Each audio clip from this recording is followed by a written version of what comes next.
Hello, and welcome to my weekly view of what lies ahead, what's in the stars, what's going on.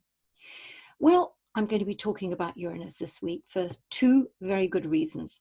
The first one is that as I sit here talking to you now, we are 50 years exactly to the day that man first walked on the moon.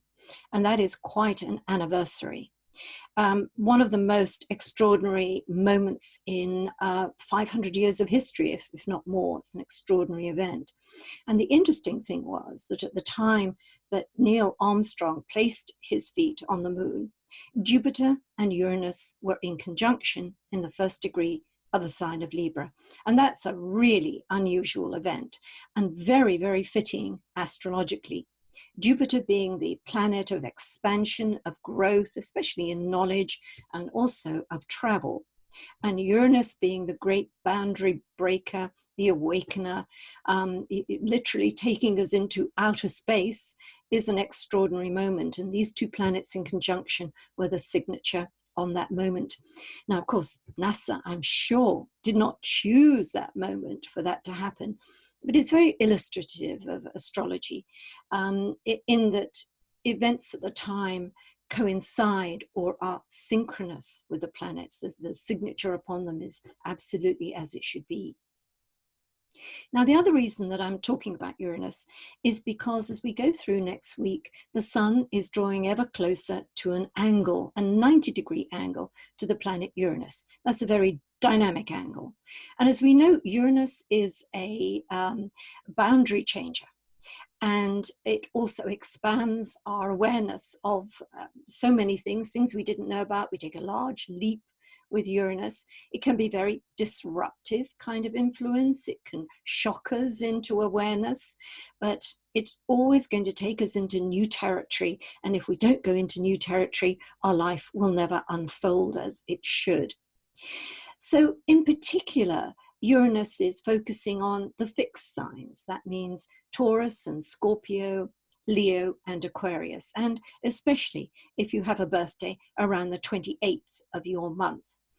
Now, in many ways, of course, it's a positive thing. And if you're ready for change and you want to bring about new projects, you want to move and do things very differently, then Uranus will help you achieve all that you hope for. But often it works in a way that we don't have any choice in the matter. Uranus comes along and changes it for us. And that can mean we have trouble adapting to a new order. But in the full sweep of time, we're always grateful for what this planet brings. Now, another factor for the week ahead is that the sun arrives in the sign of Leo. It does that on the 23rd at 2:52 in the morning. That's UTC, or as it used to be called in old money, GMT time. So before that, the sun will be in Cancer. So any babies born before 2:50 and 2:52 in the morning are going to be Cancerians. But at 2:52, as it crosses over, they'll be born under the sign of Leo. And there really is no fudging this kind of belief that if you're on the cusp of a sign, you're a melding of two signs.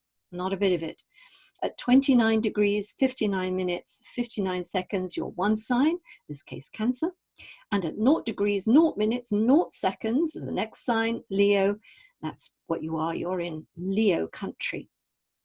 And of course, the idea that the sun is moving forward to meet that Uranus aspect means that if you are or you have a birthday at this time, then really it's a period of great excitement, unusual things, unconventional, and perhaps unexpected.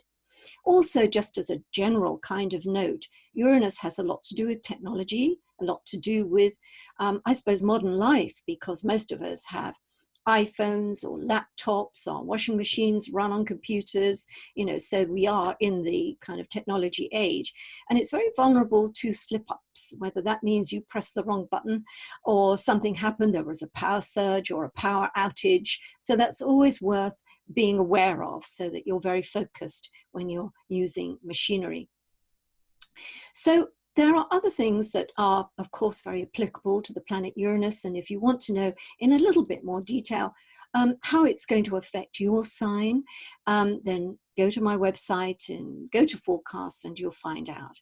And also on the homepage, I've done a little bit more about Uranus and also something about British politics, because next week we find out who's going to be our new Prime Minister.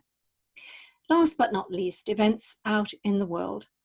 Uranus can be a very explosive kind of planet. Tectonic plates move with Uranus. So we've got a situation building in the Strait of Hormuz, in the Gulf of Oman, and it's already very tense. So this will be a very important part of the world to watch for developments in as we go through this coming week.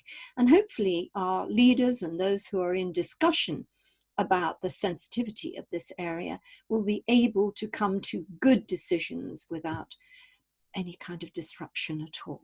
Okay, so enjoy your Uranian week, and I look forward to speaking to you next week on my next video. Bye for now. Do you have a burning question? Is something not working in your life? What do you really want? The answer lies in your horoscope, and it's my job to dig it out.